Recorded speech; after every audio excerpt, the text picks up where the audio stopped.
One of the things that I like to do is look at what do I want the outcome to be, and then I reverse engineer and work backwards.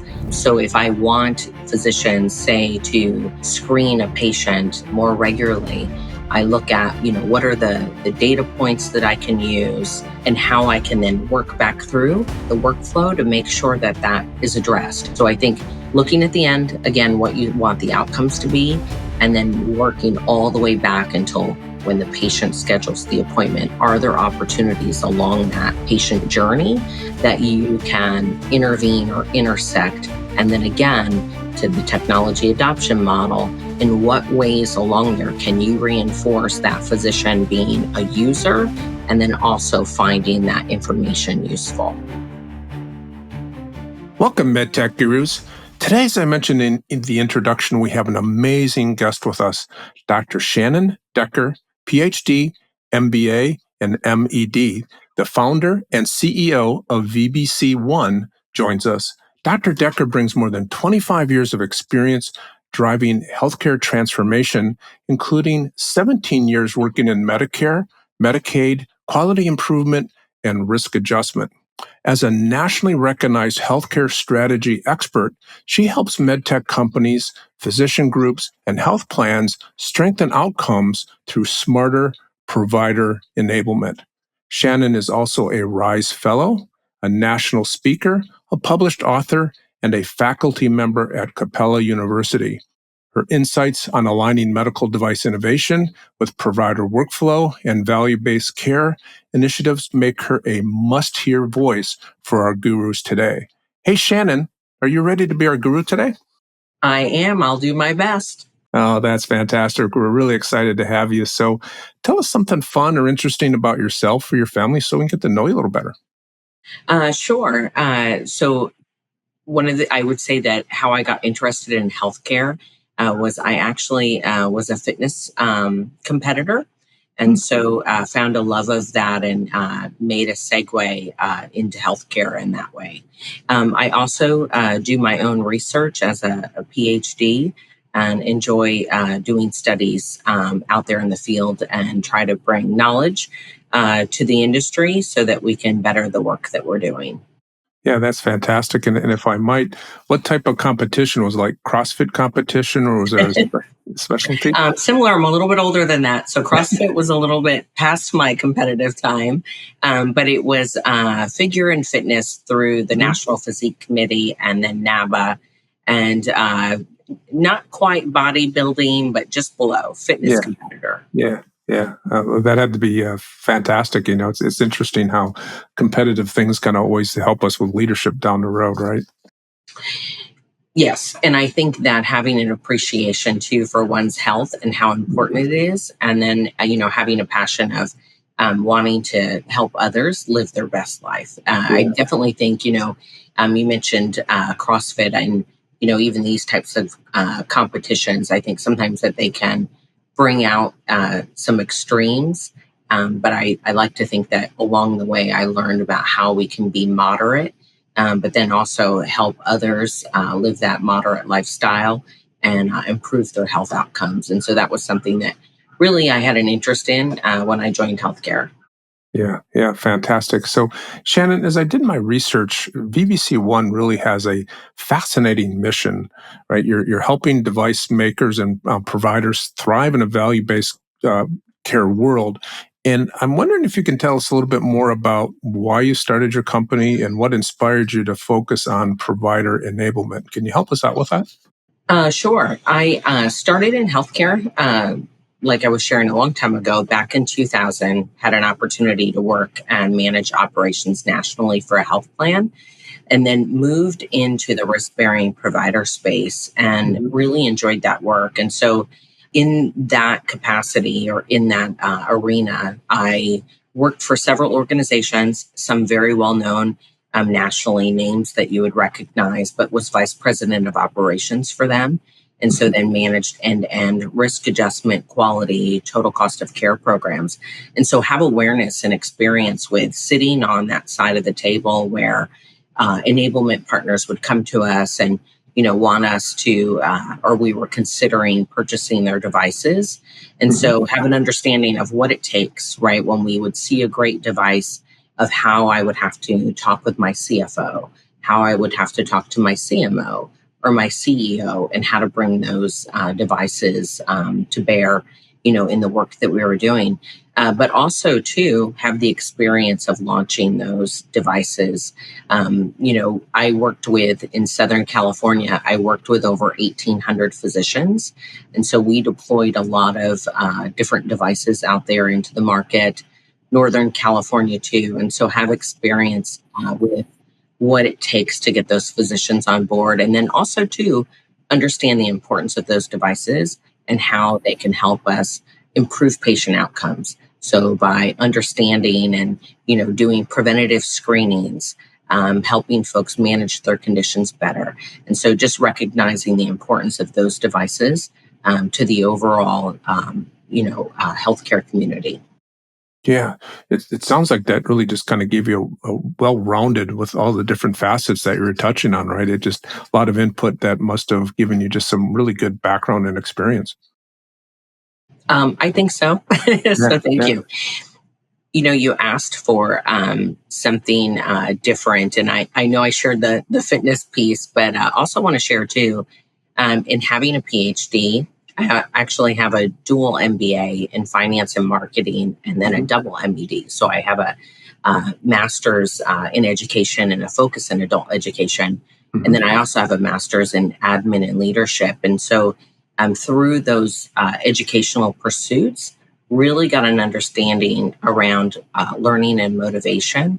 And so that's something else that I'm able to bring to bear and understanding. It's one thing to have great technology, but in those conversations that I mentioned with all those various stakeholders, I think one of the things that one needs to be reminded of is that in order for that technology to work, right, it's not enough just to give it to somebody. You have to make sure that they'll actually use it. And so, working with physicians, I think that the education that I have has allowed me to see and then be able to interject in an important way of how to get physicians and organizations to recognize and be able to use whatever device it is that they've signed on to purchase or what have you. How to make it so that it's being used effectively in the field and getting the results, right, that one Yeah. expects. Yeah, that's really helpful. And it kind of leads into my next question, right? Because medtech companies out there are trying to succeed in this value-based care. So I'm wondering if you can help us out in terms of, why is it so critical to position themselves as true clinical partners instead of just vendors trying to sell that new item? What are your thoughts with that? Great question. And when I go back to what I was sharing before, I think that there's a few things. I think that as far as being a clinical partner, you really need to make sure that you're inserting yourself as part of the process. It builds trust, right? You are listening to the needs of the stakeholder. Not everyone is going to be the same. I've worked with a lot of different groups over the years, and so they really need to feel like they're being listened to. And I think the other part is, and I mentioned the research that I do. One of the things that I find in speaking and working with physicians over the years is that they truly went to medical school because they want to help patients. And so when I go out and talk to them about value-based care and risk adjustment and quality, they don't want to get mired down into the particulars or the money or any of the administrative burden of that type of work. They want to understand how that work is going to help patients. And I think that that's what we need to do with any solution they need to understand, right, how it's going to contribute to the overall reason of why they do the work that they do. Yeah, that's helpful. And I wanted to just follow up with something you mentioned. You said, inserting yourself as part of the process, right?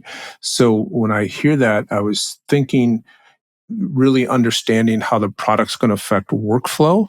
Is it that, Yes. or is there more to it than that? I think it's a little bit of both. I think you have to understand how it affects workflow. It can't be cumbersome. So there's a couple of things when I think about, there's some more complicated models but I'll use a simple one. There's the technology adoption model. TAM2 is actually the more sophisticated, and there's lots of reasons, right, of why folks might adopt technology and then be continued users. But I always like to break it down and speak simply. And when I think about implementing programs myself, that folks need to see themselves as users, and they need to see that technology as useful.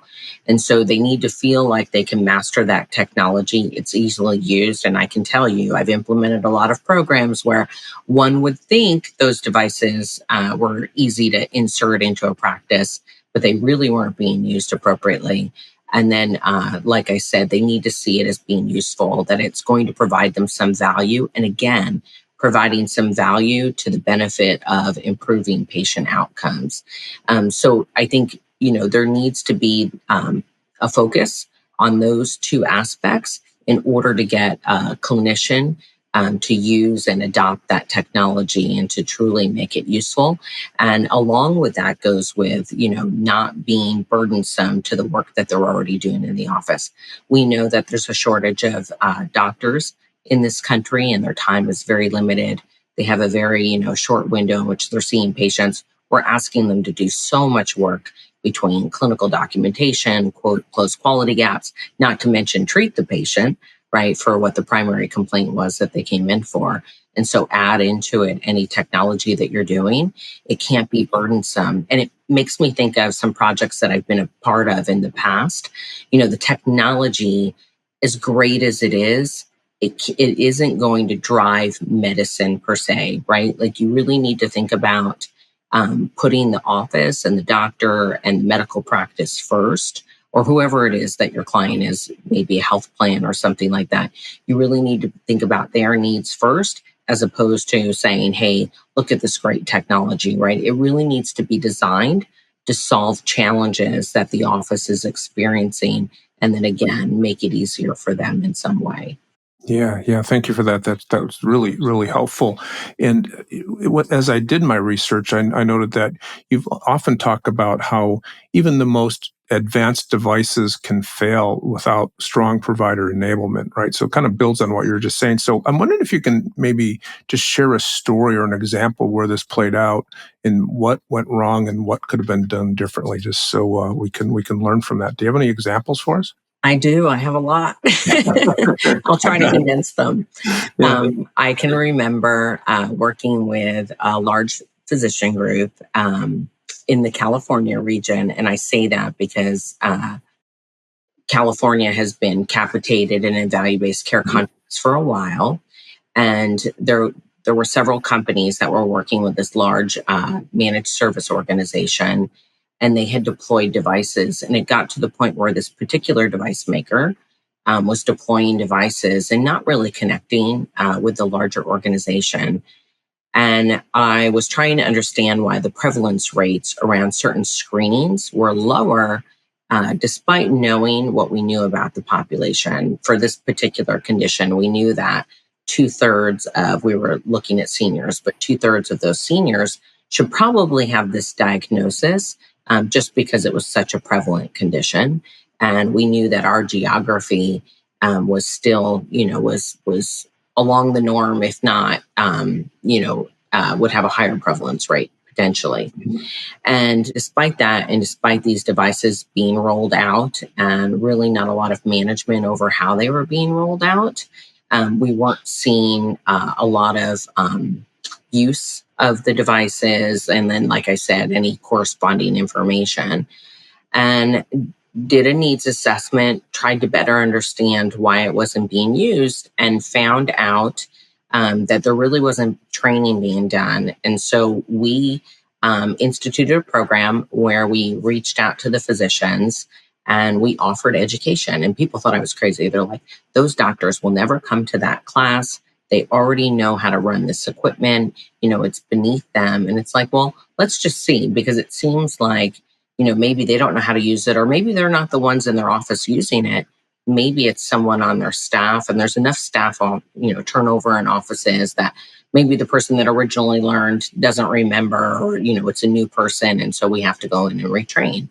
And so we came up with a contract, and I told them, I said, I'll give you all the supplies and the devices. And that's one thing. Doctors like new technology. They like those gadgets like we all do. That's why we Mhm. stand in line for the newest iPhone, and or whatever your technology is, your loyalties.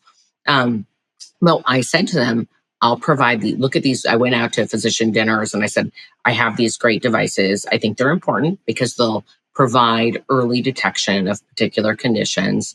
And I'll give you these devices that you can use in your practice. We'll help you get it set up. I'll give you all the supplies that are around it. The only thing I need you to do is I need to make sure that you're using the device. And this is how I'm going to measure it. So I let them know, how I was going to look at it.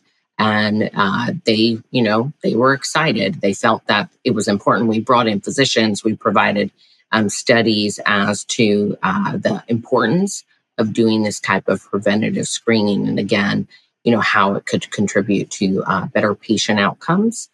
And we provided education, and you would be surprised. So not only do we have a lot of devices not used, but I can remember things like spirometers that someone had for 5 years. It was still in the box. They brought it to me and it was covered in dust. It never got set up. And so that's something there too.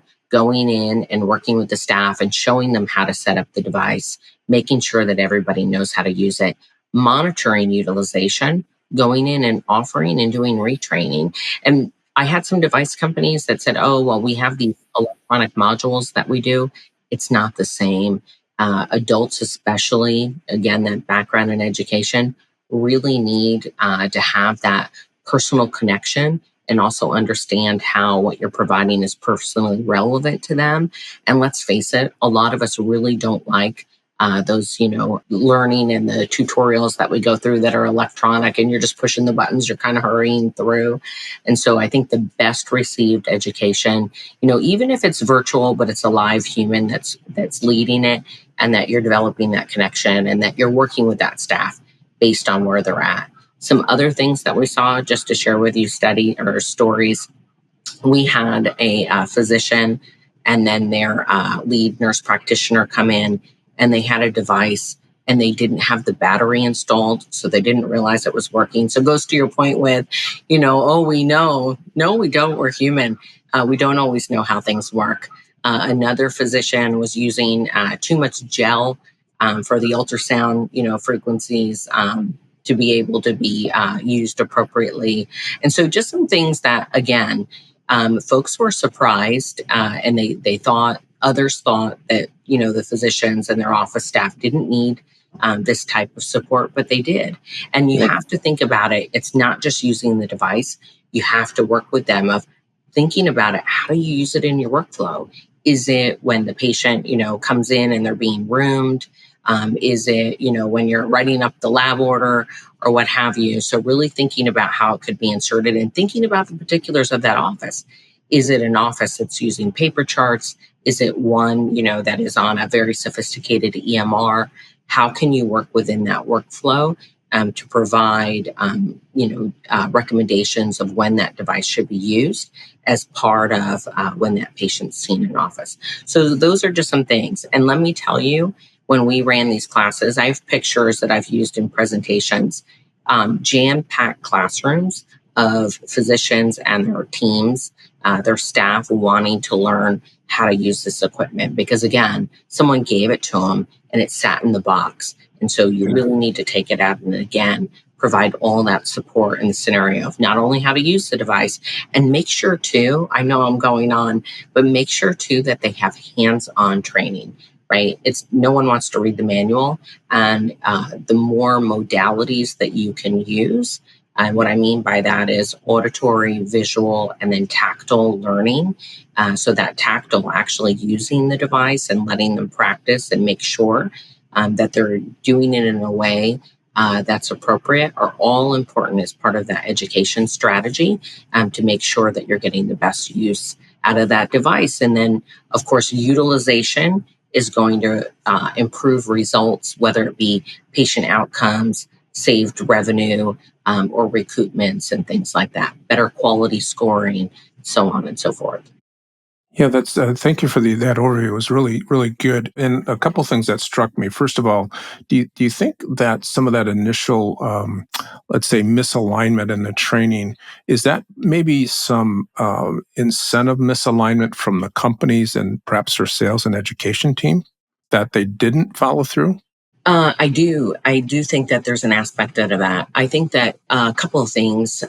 So, as an educator, and again, someone who is trained in adult education, there's a difference in education. The way most of us have experienced education is as children, right? We all share that common experience of going through high school, many of us going on to college. And so the strategies that are used there fall under what we call pedagogy. And it's very specific on how you work with a child. The strategies are different. Whereas adults, we call that andragogy. And so it's things like showing personal relevance, regular follow up and feedback, learning in groups. Showing them, why it's important to them. So using those types of strategies, which not everyone would necessarily know, to use because, again, we fall back on what we know. And a lot of us teach in the way in which we were taught. We think about the teacher as the sage on the stage, standing up there, espousing information. We put up our PowerPoint, we go through things, as opposed to really designing learning opportunities that are important for adults. And just think about the passion that you have when you approach something. All of a sudden you have an interest in golf, right? And you go and you learn as much as you can, and you go out and practice, and you Google things, and you visit a golf store. Think about those types of strategies too when you're working with adults, because again, the way in which you approach your passions is much of the way in which adults learn best, those types of conditions. And if you're interested, you can look up, the theory is under Malcolm Knowles, and my consulting group can help you with it too. But look up the principles of andragogy and how adults learn best.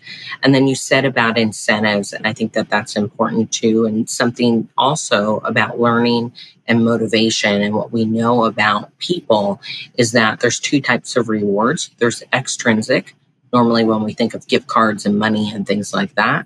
And then there's intrinsic, right? Feeling good about things, appealing to our mission and vision. And so again, I think that there's opportunities there to talk with, when you're working with physicians and their offices, making sure that whoever your stakeholder is, that you're tapping into what their needs are. And for our physicians, it's often, again, how am I helping patients? How am I improving outcomes without making the workflow in my office more challenging, so I'm limited in how I can help other patients? And thinking through those intrinsic rewards. When it comes to a CFO, maybe of a managed service organization, that's where you're going to want to talk about extrinsic incentives. So again, understanding the positioning of the stakeholder with whom you're, conversing, and not that intrinsic and extrinsic aren't important to both, but some are more delible and have longer lasting impact. And again, will appeal to that particular stakeholder. And also, too, just to throw another little note in there, intrinsic rewards tend to have longer lasting effects, builds loyalty. People will continue to work with you because they feel like that they have that relationship and that duty to you, as opposed to extrinsic. And I'm sure we could all raise our hand and say that we have gift cards, unused gift cards, right, in our wallet. I know I do. Extrinsic rewards don't always have the same effect. Don't discount those intrinsic rewards of saying, hey, you've done a great job, or, Dr. Brown is the best user of this device, or look at all the patients that had improved outcomes because this device was used to screen and prevent early disease, or change disease outcomes. Yeah, got it. So you touched on EMR and EHRs, and wondering, we often hear the integration into these systems can be very difficult and affect clinical workflows. So I'm wondering if you have any strategies that you found effective in helping medtech companies streamline this adoption of these systems and try to avoid some of those routines, those disruptions to the daily routines. I do.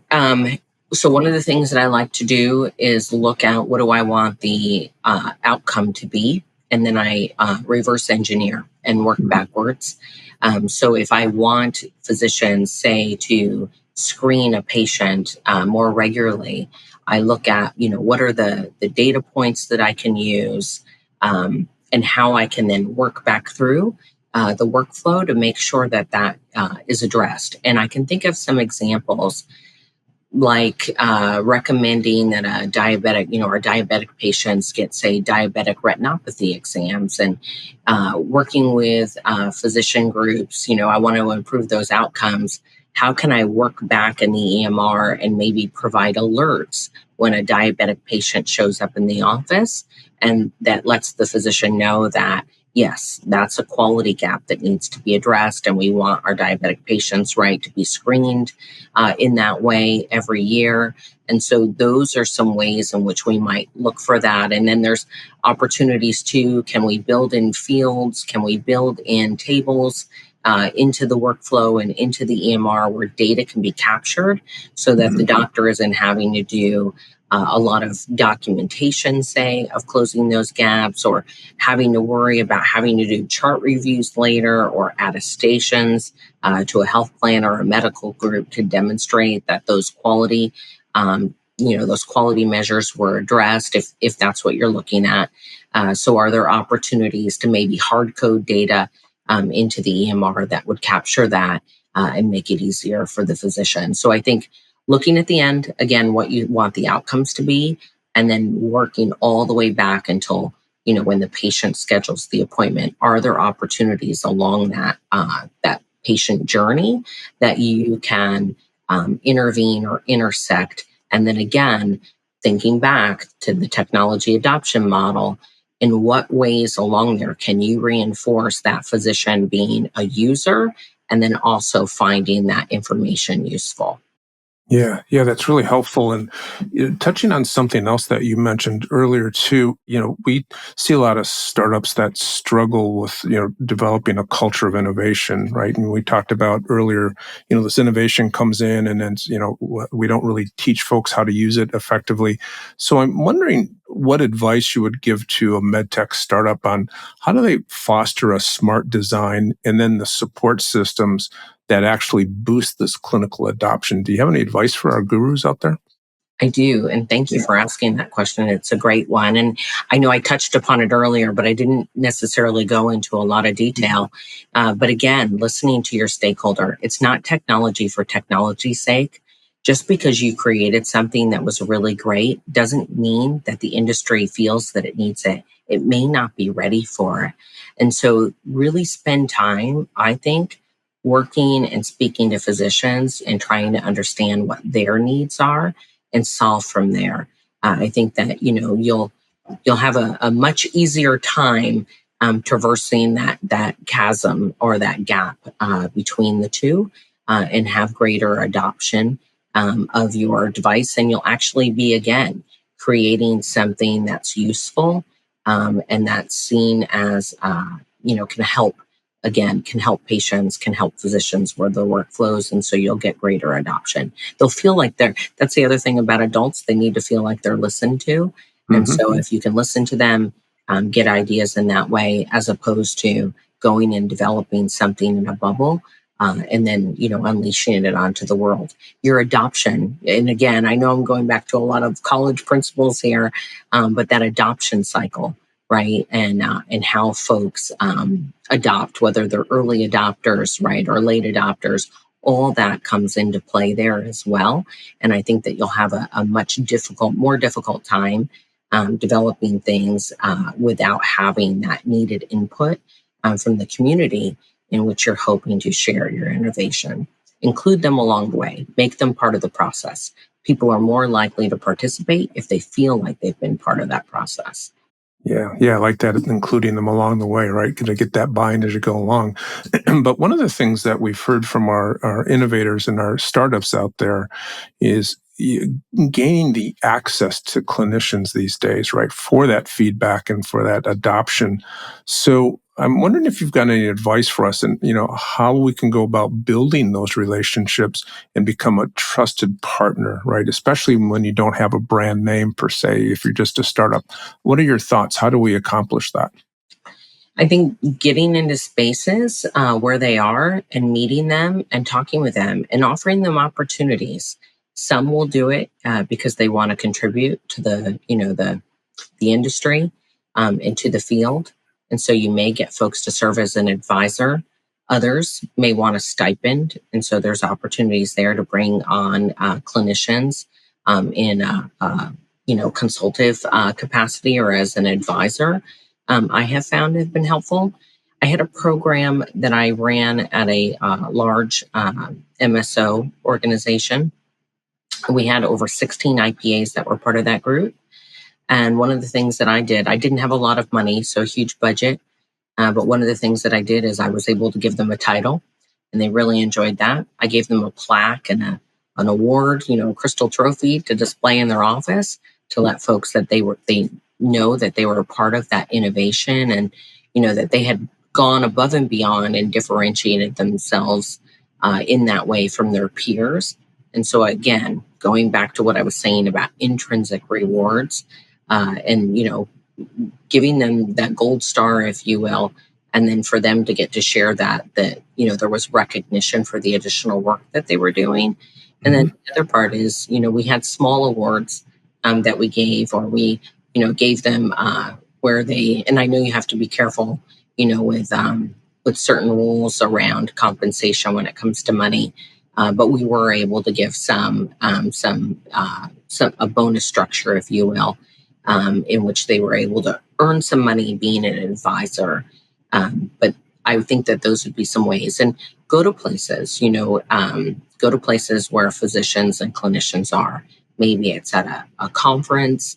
I know that you can run into folks there that are interested in that and furthering the industry, right? Making a difference. So that's the other thing too. You want to make sure that you're finding folks that have that entrepreneurial spirit, I think, as well, that have an interest in giving back or contributing to the industry would be important too. Yeah, I like that. And I know you've worked with a lot of different companies, both small companies and large companies. But I'm wondering, looking at the startups, if there's any common mistakes that you see them make when they're trying to engage providers, and maybe what they should do to try to avoid those mistakes. I definitely think that you should, and not to give a plug for myself, but I will, and my company, I think you need to engage someone that knows the industry. We've worked with a lot of startups that come in and don't necessarily understand the language, and healthcare is very nuanced, especially value-based care. There's a lot of acronyms, understanding how things work, how contracts work. And so being well-versed, and that's difficult to do. Many of us have been in the business over 20 years, and I can tell you there's still a lot of things that I don't know, or, you lose sight of. New programs come out every day. Try to enlist and enlist more than one, but try to enlist others that can help you and get educated. It's not enough to attend a couple of conferences. You really need to dig deep and talk the language.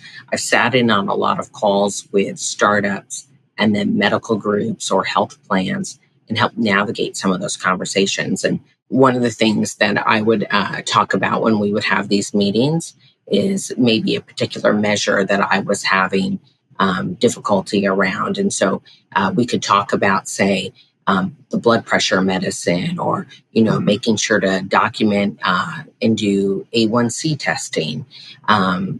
Making sure that one of the measures we might talk about might be, like I had mentioned earlier, colorectal cancer screenings or diabetic retinopathy screenings. So those would be some instances where we would help traverse the gap between innovator, right, and that startup company who usually is going to have the expertise in technology and those types of pieces. And then you have the clinician, but you have someone that can kind of sit in between and mediate that space between the two, and talk the talk and walk the walk. So that's really interesting, and kind of looking more at VBC1. Should if I'm a CEO or an entrepreneur of let's say a mid-sized company or maybe a little smaller, should I be in touch with you while I'm in product development, or should I be more towards the end of ready to go to market? When's the optimal time that we should contact you to get this type of instruction and assistance? I don't know about optimal time, but we've helped companies in both phases. And so during the product development, being able to share with you what's important to the client. And so I've worked on suspecting platforms, various aspects through risk and quality, and my experience as a leader. And then also too, as part of my company, we have several consultants and other operators that have done this work. And so they're able to provide their valuable feedback. And so they've actually sat down, right, with those data aggregators that are providing suspects to physicians, or they've used devices. They're familiar with workflows. They know EMRs. And so they know what clinicians are going to expect, or they're going to know what health plans require. And so being able to be a part of the product development and influence it in that way. And then to the other part, because we do have a company that's comprised of experts in the industry. Like I said, I've been in healthcare since 2000, speak nationally, have quite a bit of following, a podcast of my own. And so we also then work on brand awareness, help you at conferences. We're able to co-author and put together white papers that can help you in getting your product out there, working at conferences, working with speaking engagements, and other ways in which to bring the spotlight to the product and how it contributes. And also, too, can help, again, mediate that space between why you should be looking at this device, why it's important to you. And I'll talk about one in particular. I've worked a lot in the space of testing for PAD.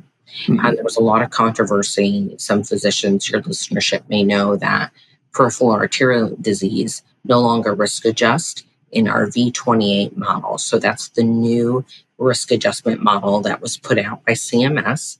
It used to be a risk adjusting factor. It happens to be a condition that a large portion of our senior population has.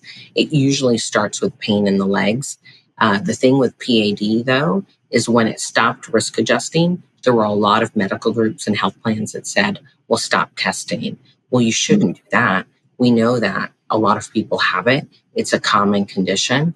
It's one that exacerbates very quickly. There's been several studies that demonstrate that, pain in the legs and being tired is not normal aging. It's something that you should look into. And then there are other things, medications, lifestyle changes that can be brought to bear to improve the condition for that patient. Those are the types of discussions that my team and I can have because we understand the history, right, of the industry. And then again, we can mine that gap between, talking about why your device would be relevant and how it would help them get to, again, why they went to medical school, improving patient outcomes, helping people. And then also to demonstrate any revenue or ROI there, because again, we've sat in those places of reviewing proposals, working with the CFO, working with our CMOs and our CEOs to review and come up with those business plans and being able to talk about how it meets the needs of all those various stakeholders. Because it's not just about we're going to save you a lot of money, right? Or it's not just about we're going to improve clinical outcomes. There's a whole bunch of other motivations across that leadership that you need to make sure that you're addressing and solving for. Yeah, fantastic. So Shannon, this really seems like an exciting time for you and your team at VBC1. Yes. What does the future hold and where are you going from here? Well, continue to do what we do, but hopefully working at a larger scale. We work with several vendor clients, but the other thing that we really enjoy doing, that we spend most of our time at, is working as fractional support to medical groups and health plans. It gives us our street credibility, so we're still sitting in there working day to day and have an understanding of the work that's being done at these organizations and the importance there. And so continuing to work, we have an opportunity to expand into additional states, and we're actually launching a full-scale medical services organization in some additional states here in the Midwest and Southeast in the next couple of months. And so looking forward to expanding services and, again, helping folks better navigate value-based care and better health outcomes. Yeah, that's fantastic. So, Shannon, once again, I'd like to just acknowledge and thank you for the time that you took to be our guru today. If somebody wants to learn a little bit more about VBC1, how do we do that? Is there a website? Are you on LinkedIn? How do we learn more? You can reach out to us. We are on LinkedIn. You can reach out to me on LinkedIn as well, but our website is www.vbcone.com, and you can email us at info@vbc1.com. And then also tell us what's the name of your podcast so we can look at that as well. It's called One Take, and the intent there is to provide, no one has a lot of time, especially clinicians.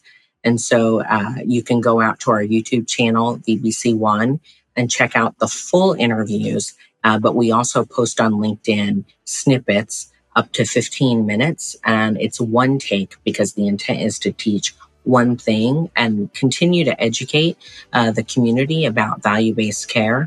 And like I said, no one has a lot of time. So they're short little snippets to teach you one thing in that one take. Oh, fantastic. So Shannon, once again, thank you so much. I really enjoyed the conversation and the insights that you brought today. Thank you so much for having me. It's my pleasure. Thank you. Thank you for listening to MedTech Gurus. I am Sylvester Harris, your MC. If you want to learn more about Tom and his consulting services, you can go to www.pctmedical.com or email Tom at tom@pctmedical.com. Now, I can be reached at Sylvester Harris, that's SylvesterHarris 5048@gmail.com. And I'd be pleased to discuss any voiceover work that you may want for your company or broadcast. Hey, thanks so much for listening, and catch us on the next episode of MedTech Gurus.